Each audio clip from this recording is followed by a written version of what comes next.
happy birthday lady evangelist Yétúndé Ìdòwú. afẹ́fẹ́ orin ewì mi fẹ́ wọ Canada aládé ọmọ omi wálé mọ̀dá ẹdún jọ bí mójú ayọ̀ ó mójú ọpẹ́. ṣé bí ọdún bá dé oyin àmọ́ ọmọ tiwọn nínú afárá oyin. aláṣẹ beauty of palace ní Canada ló ń sọjọ́ bí ire owó ire ọmọ ire àìkú nílé ẹni àtàtà tó gbára wọ̀. àṣeyí sàmọ́dún o mọ̀dá olúwa tó fún mi ọdún ayọ̀ lọ́mọ ṣe. ìrere lójú owó rí ọjọ́ gbogbo kó o máa fojú ríre ní. gíga là á bọ́jọ́ aya Olúwọlé Ìdòwú ibi téńté ńlá àbòsù.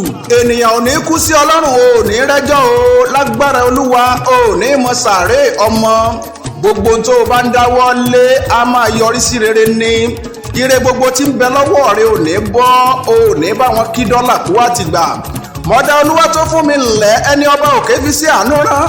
abínú ẹni ò ní ríran rí ọ tọmọtọmọ. ilé ò ní lé ọ àjò ò ní kọ̀ ọ́ ire ní tójú ọjọ́ lọ́jọ́ gbogbo tó o bá ti wọ bàálù. lady evangelist Yétúndé Ìdòwú ọlọ́jọ́ ìbí máa jó síbi tó wù ọ́ ọmọ omi wálé mo fẹ́ bá ọ délé àwọn bàbá rẹ.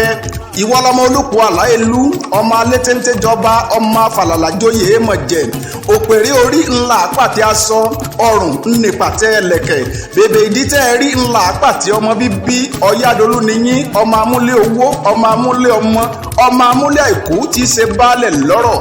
ẹni solúkọ pẹ̀lẹ́ wọn lówó lọ́wọ́ ẹni solúkọ pẹ̀lẹ́ wọn kọ́lé mọ́lé ẹni solúkọ pẹ̀lẹ́ wọn bímọ lémọ.